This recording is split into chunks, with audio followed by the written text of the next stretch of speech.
Olá pessoal, tudo bem? Sejam bem-vindos a mais uma videoaula de farmácia clínica. Nessa aula a gente vai estudar a seção 1.3 para a gente finalizar então a unidade 1. Eu vou passar o PowerPoint, vou passar os slides e vocês vão me acompanhando.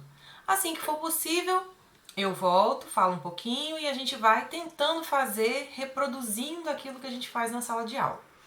Lembre-se que é muito importante que o seu portal esteja em dia, que você faça todas as atividades que estão lá no portal e também na semana que vem já vai ter atividade valendo nota. Então é muito importante que você esteja em dia com tudo no seu portal, beleza? Atenção na videoaula, assista quantas vezes for preciso e leia o material que vai acompanhando. Eu estou deixando para vocês os slides, para quem gosta de imprimir, eu estou deixando para vocês material para vocês poderem fazer exercício depois. Então se liguem que dá para estudar em casa, que dá para a gente aproveitar esse tempo de quarentena e fazer as coisas que a gente fazia antes, porém dentro de casa um pouquinho mais distante. Vamos lá então! Pessoal, como eu falei com vocês, então nós vamos iniciar na seção 1.3. A primeira parte trata dos medicamentos. Então é importante a gente entender que os medicamentos eles são usados de três formas diferentes. Eles são utilizados na doença, para o tratamento da doença e para o alívio dos sintomas, na prevenção e também no diagnóstico. Então veja bem, a gente utiliza medicamentos no tratamento de uma doença qualquer. Então imagine uma infecção de garganta, uma infecção de ouvido. São utilizados os medicamentos tanto para tratar a infecção, como é o caso do antibiótico, como medicamentos para poder aliviar os sintomas que aquela doença está produzindo. Então, no caso da infecção de garganta ou da infecção de ouvido, além da gente utilizar o antibiótico para poder combater o patógeno, a bactéria que está causando a doença, a gente usa também anti-inflamatórios e analgésicos, que é para combater os sintomas daquele problema de saúde, como por exemplo, febre, dor. A gente pode usar muitas vezes um xarope para poder combater a tosse. Então, nesse caso, a gente está utilizando o medicamento para tratamento. Mas nós podemos utilizar o medicamento também na prevenção. E aí você pode se perguntar, mas poxa, para que eu vou prevenir com remédio, sendo que eu quero prevenir uma doença exatamente para não ter que ficar tomando remédio? Acontece que muitos problemas de saúde a gente pode prevenir dando o medicamento, exatamente como um preventivo. Então, por exemplo, se você vai fazer uma cirurgia, até mesmo se for uma cirurgia de dente, é normal que você precise de tomar antibiótico. Por quê? É um uso que a gente fala de profilático, que você está prevenindo que uma infecção vá acontecer. Toda cirurgia ela é um processo invasivo, então vai haver um corte, quando tem corte tem sangramento e isso é campo rico para crescimento de bactéria. Então numa cirurgia utiliza-se medicamentos como forma de proteção, como um uso profilático. E a gente pode utilizar medicamentos também para fins diagnósticos. Então, por exemplo, uma pessoa que vai fazer uma tomografia, ela precisa de tomar uma medicação à base de iodo, que é chamada de contraste. Então, esse é um medicamento que é utilizado para diagnosticar se a pessoa tem alguma doença, ok? Então, a gente tem vários exames, vários procedimentos que precisam de tomar medicamento para poder conseguir diagnosticar alguma coisa. Aí no slide eu coloquei para vocês, então, o medicamento ele pode ser utilizado no tratamento e no alívio dos sintomas, por exemplo, um antibiótico nas infecções, um analgésico na dor. Ele pode ser utilizado na prevenção, como eu disse, antibiótico no pré-cirúrgico. E ele pode ser utilizado no diagnóstico, como eu falei, por exemplo, o medicamento utilizado no contraste da tomografia. Tudo isso, as três formas de utilizar o medicamento, ele tem um objetivo comum, que é a melhora na qualidade de vida do paciente. Continuando aí, a gente vê que o medicamento ele tem um objetivo geral, então. A gente utiliza medicamento para melhorar a qualidade de vida, né? Então, o objetivo do medicamento é a melhora da qualidade de vida. Veja bem, mesmo se você vai usar um medicamento para tratamento, para alívio de sintoma, se você vai utilizar um medicamento na prevenção ou até mesmo no diagnóstico, o objetivo disso é melhorar a qualidade de vida do paciente. Então, se o paciente ele vai fazer uma cirurgia e ele tem que fazer uma medicação de prevenção, isso é para que ele tenha uma vida melhor, com mais qualidade. Vocês vão ver que sempre em saúde, sempre em farmácia clínica, sempre numa terapia medicamentosa, existe essa busca pela qualidade de vida. Porque muitos problemas não vai ser possível de alcançar a cura deles.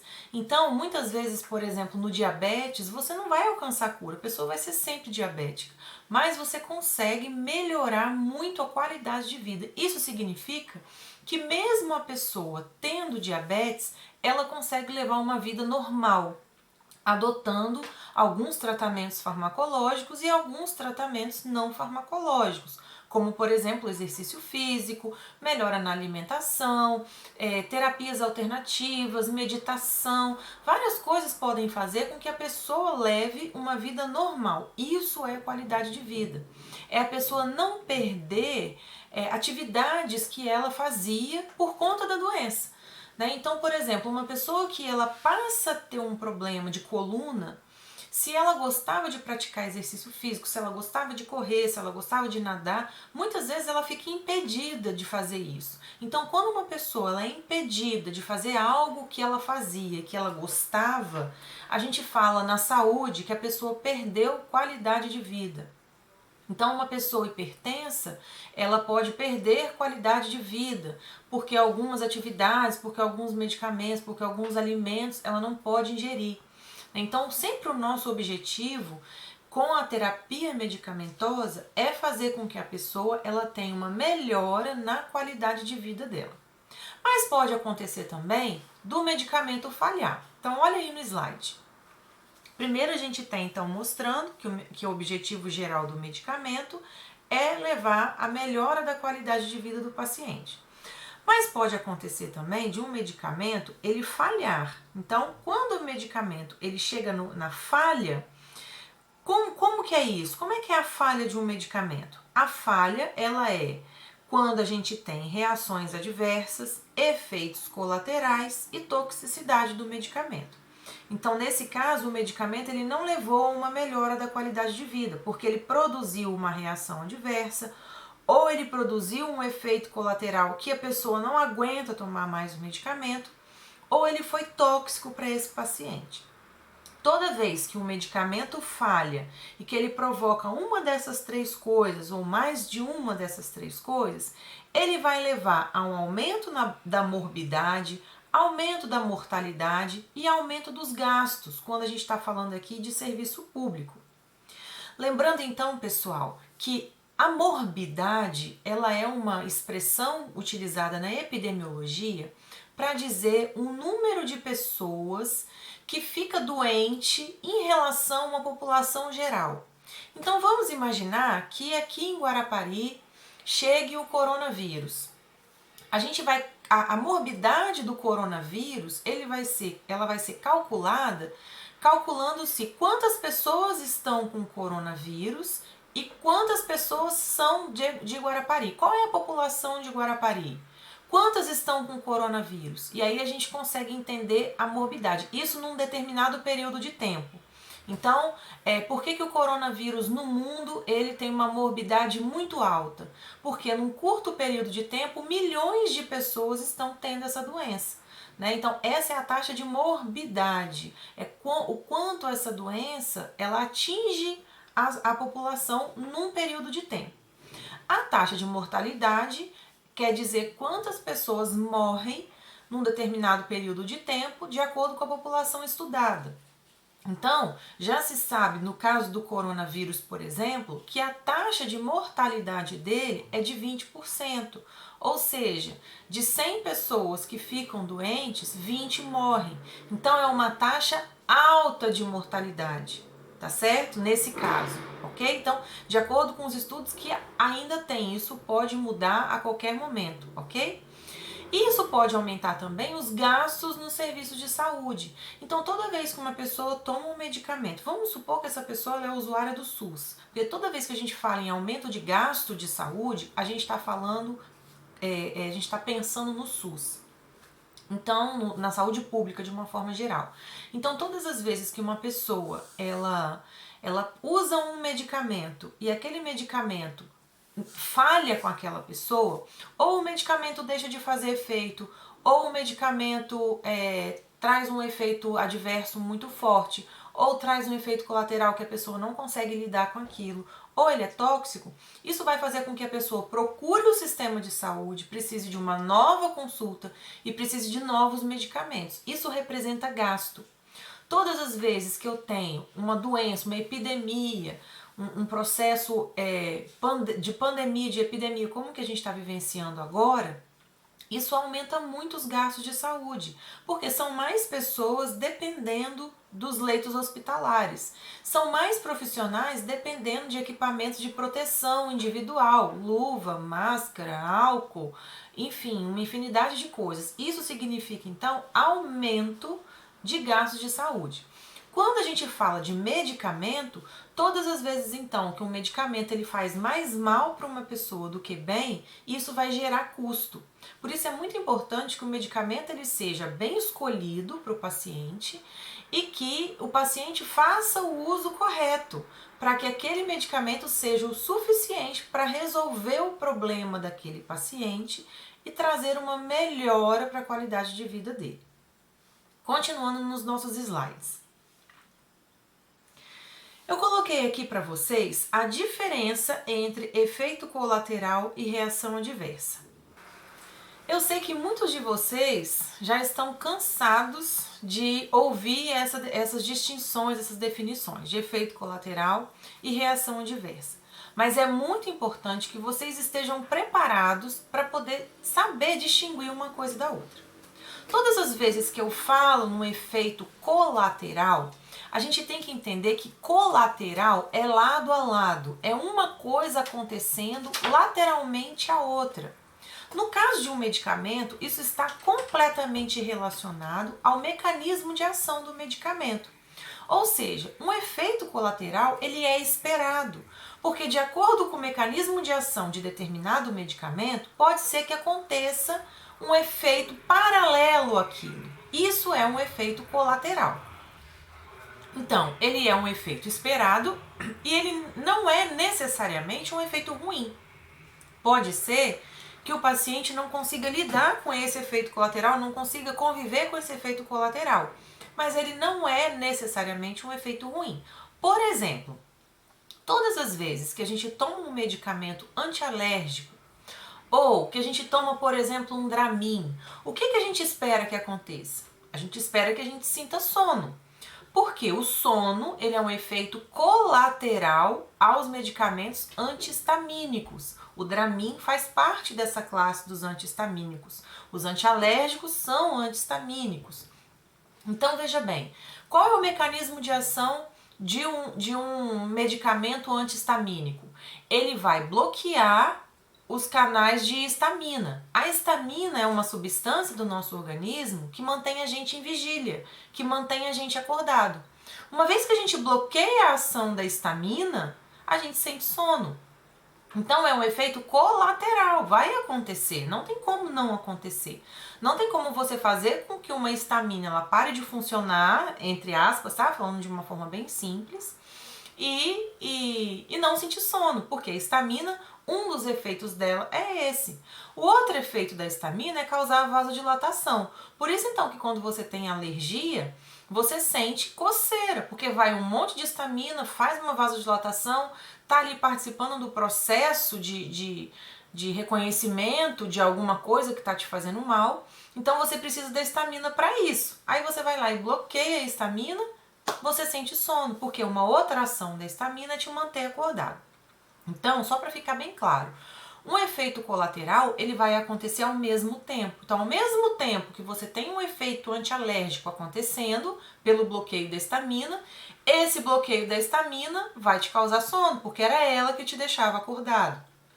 Isso é colateral, é lado a lado.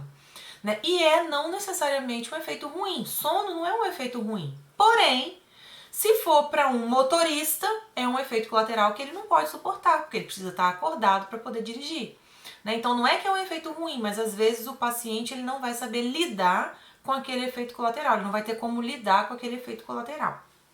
Já a reação adversa, ela é um efeito ruim que você não espera que vai ter com o medicamento, né? Que você não quer que aquilo aconteça com o medicamento. Então, quando você fala que não espera, não é que você pensa assim, isso nunca vai acontecer. É que você não quer que isso aconteça. Pode ser que aconteça, mas você não quer que aconteça. E é um evento ruim. Então, por exemplo, quando você toma um medicamento e esse medicamento te dá alergia, é uma reação que você não esperava, que não tem a ver com o mecanismo de ação do medicamento, e sim com uma sensibilidade do seu organismo, e é uma reação ruim. Entenderam? Então acompanha no slide a diferença de um e de outro. No efeito colateral, eu tenho que é um efeito secundário ao medicamento, que é um efeito esperado, que nem sempre é ruim, e que vai acontecer em doses terapêuticas usuais do medicamento. Por exemplo, um antialérgico provocar sono. Isso é um efeito colateral. Já uma reação adversa, ela é uma resposta prejudicial e não intencional ao medicamento. Não é esperado pelo mecanismo de ação do fármaco e é uma reação ruim. Ocorre em doses terapêuticas e vai se agravar na superdosagem. Por exemplo, alergia, problemas gástricos, diarreia.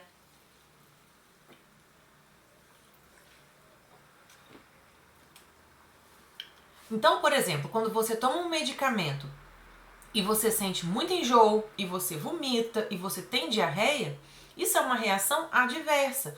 O medicamento produziu uma toxicidade em você, que te fez vomitar, que fez ter diarreia. Então, quando um paciente ele toma um medicamento e ele tem uma reação adversa, qual é o nosso papel enquanto farmacêutico? Primeiro, se for uma reação adversa que está provocando vômito, diarreia, que está provocando alergia, suspender na hora. Tem que parar aquele medicamento, não pode continuar. É necessário que o paciente mude a medicação. E em segundo lugar, se a pessoa estiver tendo, esse remédio eu tomo, ele me dá muita dor de cabeça. Esse remédio eu tomo, ele me dá muita fraqueza. O que você sugere ao paciente? Se ele aguentar aqueles efeitos por um tempo, esses efeitos tendem a passar. Quando é uma dor de cabeça, quando é uma leve indisposição, uma leve dor no estômago, esses efeitos eles passam com o tempo. Na medida que a pessoa vai insistindo, isso vai passar. Só para deixar claro então, pessoal, que efeito colateral é diferente de um efeito adverso. Isso precisa estar claro para nós farmacêuticos, porque é isso que vai nos ajudar a fazer uma identificação de um problema relacionado a um medicamento.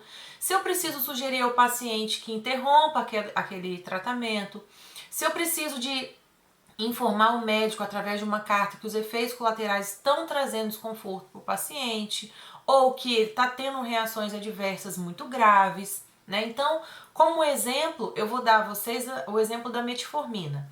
A metformina é um medicamento utilizado por diabéticos no tratamento da diabetes, né? Ele é um hipoglicemiante, ele diminui então a quantidade de açúcar no sangue. E o que acontece com a metformina? A maioria das pessoas que começa a tomar a metformina sente muita náusea, algumas sente diarreia. É como se uma mulher no início de gravidez sente aquele desconforto no início do tratamento.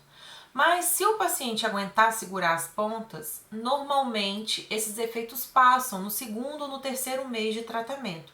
É uma questão do organismo se adaptar. Então a gente precisa de conhecer muito bem a distinção entre uma coisa e outra para a gente auxiliar na farmacoterapia do paciente que a gente está acompanhando enquanto um farmacêutico clínico. Seguindo aí então, o medicamento foi desenvolvido com finalidade de melhorar a qualidade de vida do paciente, mas a diferença entre fármaco e o veneno é apenas a dose.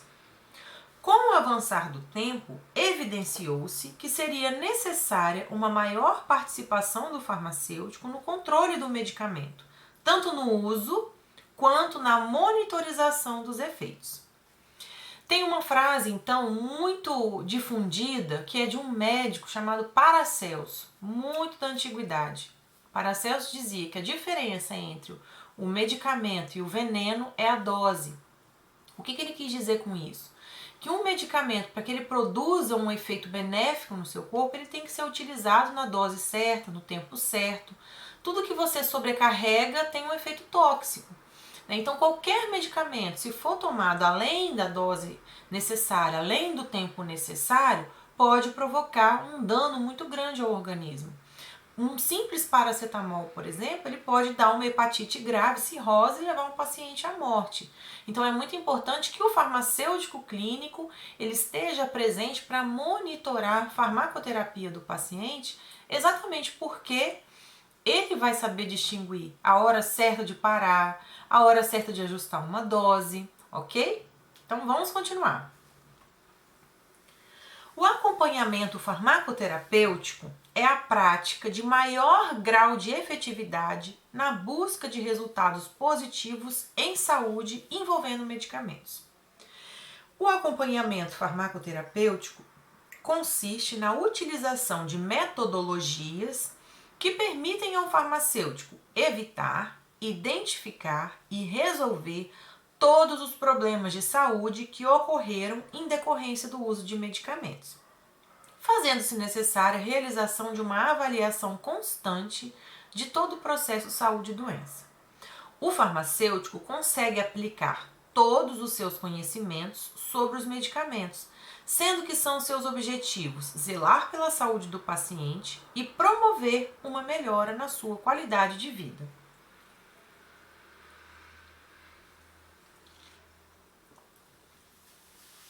Gente, nos últimos dias que a gente está vivenciando essa questão do coronavírus, a gente tem visto a atuação bem eficaz, bem efetiva do farmacêutico. O farmacêutico é um profissional de saúde que está presente nos hospitais, que está presente nas drogarias, nas farmácias e é um profissional imprescindível. Ainda ontem, o ministro da Saúde estava declarando que é muito importante o serviço do farmacêutico clínico na drogaria para auxiliar no combate a uma epidemia. Então veja que é um momento de muita valorização profissional para nós, porque a cúpula do governo, as pessoas que estão mais no alto nessa questão do controle da saúde, das legislações, das agências de vigilância sanitária, eles estão entendendo que é preciso descentralizar, ou seja, que é preciso de tirar das mãos de poucos e passar para as mãos de mais pessoas a resolução de problemas. Não pode ficar só no SUS para o SUS resolver a questão da epidemia do coronavírus. Se for descentralizado, ou seja, se cada farmacêutico na sua drogaria puder atender um paciente, verificar se ele está tendo sintoma, indicar a medicação adequada, fazer as orientações para o paciente, não vai precisar dele ir lá para a UPA, não vai precisar dele ir lá para o hospital. E às vezes que ele nem está contaminado, acabar se contaminando. Então olha só que importante a atuação do farmacêutico.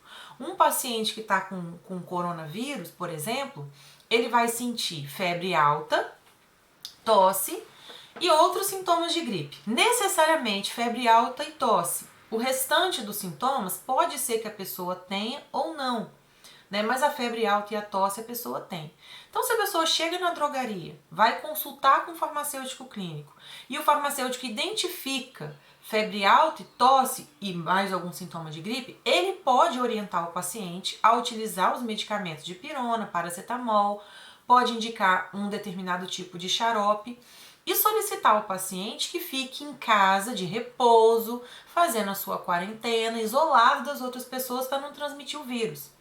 E dizer ao paciente, olha, se você sentir qualquer piora, se sentir falta de ar, alguma coisa assim, aí você vai para o hospital, aí você vai para o pronto atendimento.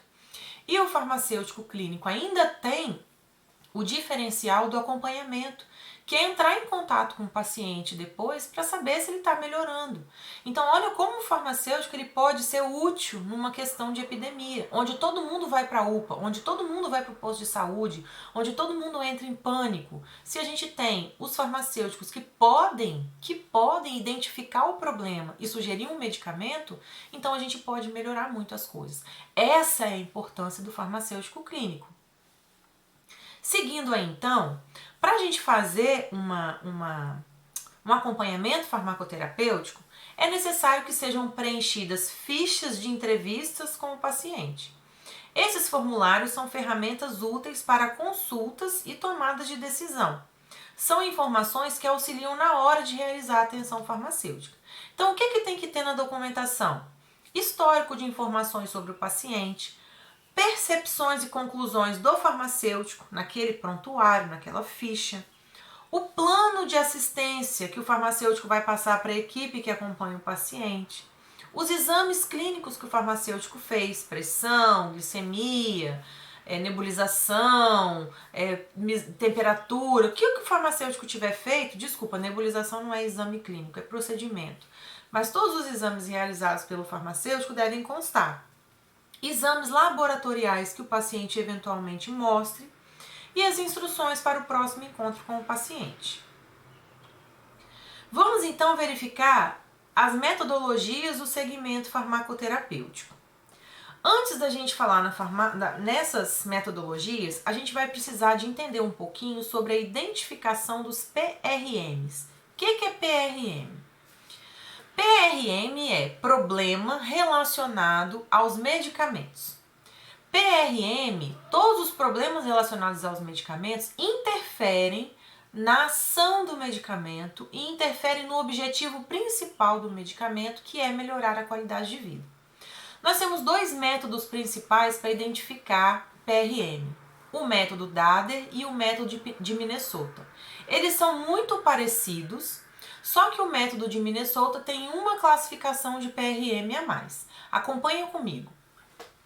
No método Dader, nós temos 6 tipos de problemas relacionados aos medicamentos. Primeiro, o paciente não usa os medicamentos de que necessita. Segundo, o paciente usa medicamentos de que não necessita. Esses dois PRMs, esses dois primeiros PRMs, são chamados de PRMs de necessidade. No primeiro, o paciente precisa de tomar um medicamento e não toma. No segundo, ele não precisa de tomar um medicamento e toma. Então, veja bem situações comuns desse tipo de PRM de necessidade. A pessoa é hipertensa e só toma o medicamento quando a pressão está alta. Isso configura um problema relacionado ao medicamento de necessidade. Por quê? A pressão da pessoa vai ficar descompensada. Então ela vai entender que ela não está melhorando e vai relatar isso ao farmacêutico ou ao médico que ela não está melhorando. Só que se o farmacêutico faz o acompanhamento, ele vai logo entender que tem um PRM de necessidade aí. A pessoa precisa de tomar o medicamento está prescrito e ela não toma. Isso configura então um PRM de necessidade. E uma outra situação, um outro exemplo, é a pessoa ser hipertensa, está tomando, por exemplo, uma losartana certinho e a pressão não está abaixando. Isso configura um outro PRM de necessidade. A pessoa está precisando de tomar alguma outra coisa, talvez associar um diurético e não está tomando, né? Ou a pessoa tem a pressão alta sempre, constantemente e não toma nada. Esses são PRMs de necessidade. O PRM3 é o paciente usa um medicamento mal prescrito. O PRM4 é a dose é inferior à que deveria ser administrada. Esses dois PRMs aí são PRMs de efetividade. O tratamento não tá sendo efetivo, ou porque o paciente toma um medicamento abaixo da dose, ou porque o paciente está utilizando um medicamento que não está adequado ao tratamento dele. Tudo isso o farmacêutico vai conseguir identificar quando ele faz o acompanhamento farmacoterapêutico. E os dois últimos são PRMs considerados de segurança, que é a idiosincrasia e é o paciente apresenta uma reação adversa ao medicamento. Então, toda vez que o paciente ele tem um efeito tóxico ou que o paciente apresenta uma reação adversa ao medicamento, esses PRMs são considerados PRMs de segurança. E aí o paciente precisa de ser orientado a procurar um médico para mudar aquele tratamento. E muitas vezes o farmacêutico clínico já suspende de uma vez. Pessoal, a idiosincrasia é uma predisposição do organismo que faz com que a pessoa reaja de maneira diferente ao medicamento. Então, no caso da idiosincrasia, é a forma como a pessoa reage. Então, pode ser, por exemplo, talvez uma reação alérgica, ou o medicamento ele não está tendo um efeito naquela pessoa, tá certo? E aí não é seguro que ela use. E a reação adversa ao medicamento são efeitos ruins relacionados ao medicamento. O que eu dei o exemplo da metformina seria um PRM de segurança. Por quê? Porque a pessoa acaba deixando de tomar o remédio para não ter aquele efeito colateral, de ter náusea, de ter diarreia. Então isso vai fazer com que o problema de saúde dela não melhore. Então ela tem um problema de saúde, ela tem um medicamento prescrito e ela não toma. Por que ela não toma? Porque esse medicamento dá uma reação a ela ruim. Então acaba sendo o problema que ela não resolve da diabetes é porque ela não toma o remédio por causa da reação adversa, ok? Esses são os 6 PRMs, então, do método Dader. 2 PRMs de necessidade, 2 PRMs de efetividade e 2 PRMs de segurança. Agora a gente vai ver quais são os PRMs segundo o método de Minnesota. PRM1, necessita de tratamento farmacológico adicional. PRM2, tratamento farmacológico desnecessário. É quase igual, então, aos 2 primeiros do método Dader. Terceiro, medicamento está inadequado. Quarto, dose do medicamento está inferior ao que o paciente precisa. O quinto, dose do medicamento está superior ao que o paciente necessita. O sexto é reação adversa aos medicamentos. E o sétimo é aderência inapropriada ao tratamento farmacológico. Então a gente vê que apesar da metodologia ser diferente, elas vão identificar os mesmos problemas relacionados ao medicamento. Só que lá no método de Minnesota é possível identificar o problema que o paciente não está tendo adesão ao tratamento. Então, lá no método Dader, isso ia ser um problema de necessidade, onde o paciente tem um medicamento prescrito, precisa do medicamento e não toma, né? E aqui no método de Minnesota, esse mesmo problema ele é relacionado à aderência do paciente ao tratamento. O paciente não está aderindo ao tratamento. E aí o farmacêutico vai ter que investigar o porquê. Pessoal, entendendo esses PRMs, sabendo identificar esses PRMs, a gente vai entender então um método de fazer o acompanhamento, o segmento farmacoterapêutico que utiliza da identificação dos PRMs. Vamos lá! O nome do método é PW, Pharmacotherapy Workup. Ele é dividido em 3 etapas. Na primeira etapa é feita a avaliação, na segunda etapa é feito o desenvolvimento, e na terceira etapa é feita a monitoração. Então, olha só. Etapa 1 de avaliação vai acontecer uma entrevista clínica com perguntas padronizadas. Nessa fase, vai acontecer a identificação e a classificação dos possíveis PRMs. Pode ser tanto pelo método Dader quanto pelo método de Minnesota. Por exemplo, farmacêutico pergunta quais os medicamentos que o paciente faz uso, quais são os problemas de saúde que o paciente tem, qual é o histórico do paciente de vacina, quais são os seus hábitos de vida. Então aqui ele vai conversar com o paciente, vai avaliar o paciente e vai identificar e classificar os possíveis PRMs do paciente. Na etapa 2, ele vai desenvolver um plano de cuidado. Aqui nessa fase vão ser traçadas as metas para resolver os PRMs que ele identificou na primeira etapa. E na terceira etapa é a monitoração e o acompanhamento da evolução do paciente. Nesse caso, vai ser a avaliação se as metas foram alcançadas e aí retorna o ciclo do PW. De forma resumida, esse método do PW é coletar dado, identificar a PRM, traçar meta para solucionar o PRM, monitorar e acompanhar o paciente. A última parte, então, dessa unidade está relacionada aos macrocomponentes da assistência farmacêutica e o segmento na educação.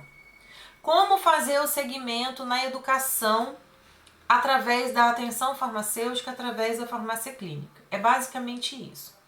E aí a unidade ela nos traz a reflexão em relação aos pacientes idosos. O que acontece? Tem aumentado a expectativa de vida no Brasil e no mundo. Antigamente, uma pessoa com 60 anos, ela era considerada uma pessoa já muito idosa. 60 anos era alguém que vivia muito. Hoje em dia, a expectativa de vida aumentou. Nós temos muitos idosos com 80 anos ou mais, com 90 anos, com 100 anos. As pessoas estão tendo um aumento da expectativa de vida. Esse aumento da expectativa de vida, esse aumento da sobrevida das pessoas faz com que a gente tenha muitos idosos. Esses idosos acabam aumentando as estatísticas de doenças crônicas, como hipertensão, como diabetes, como osteoporose e vários problemas que vêm com a idade. O fato de aumentar esse tipo de doença crônica aumenta e muito o consumo de medicamentos.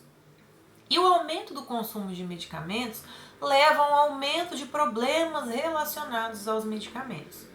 Então veja que trabalhar com farmácia clínica nesse nicho que abrange os idosos é algo muito promissor.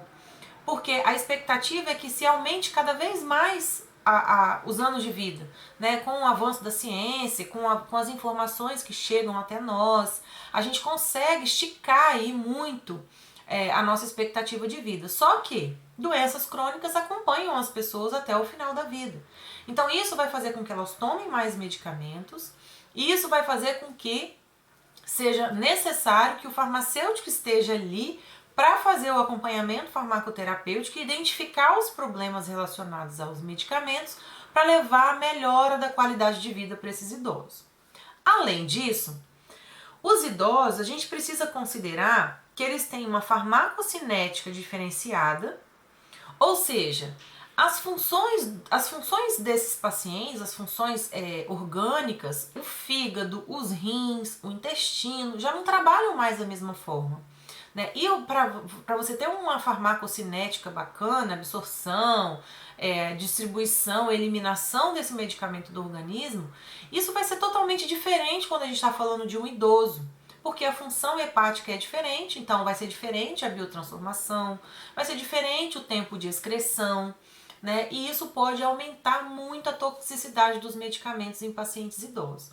Então o farmacêutico clínico ele pode atuar diretamente com esses idosos, trabalhando com eles na farmácia, no consultório farmacêutico, fazendo o segmento farmacoterapêutico deles, ou o farmacêutico clínico pode atuar fazendo a educação em saúde desses pacientes. Como o farmacêutico pode fazer isso? Através de reuniões com pessoas da terceira idade, em grupos de terceira idade, fazendo palestras, ações na própria farmácia, para levar educação para esses pacientes, ensinando como tomar o medicamento, ensinando a não misturar os medicamentos, ensinando que medicamento analgésico não é um medicamento de uso contínuo, que deve ser tomado com cuidado, e explicando aos pacientes idosos quando é a hora de procurar um médico de acordo com o problema que ele venha sentindo insistentemente. Até porque o idoso ele pensa que por ser idoso ele vai ter doença mesmo, então ele vai tomando remédio e isso vira um outro problema. Então nesse caso também nós podemos atuar. Pessoal, chegamos ao final da nossa aula e aqui eu vou precisar que você faça duas coisas muito importantes. Primeiro, estudar profundamente as classificações de PRM. E segundo, estudar como pode ser feito o acompanhamento farmacoterapêutico do paciente. Tanto de um paciente em idade normal, um adulto normal, quanto em paciente idoso, porque vai ter diferença. Então vocês vão se preparando e semana que vem eu vou botar atividade parcial para vocês fazerem, ok? Tchau, tchau, até a próxima!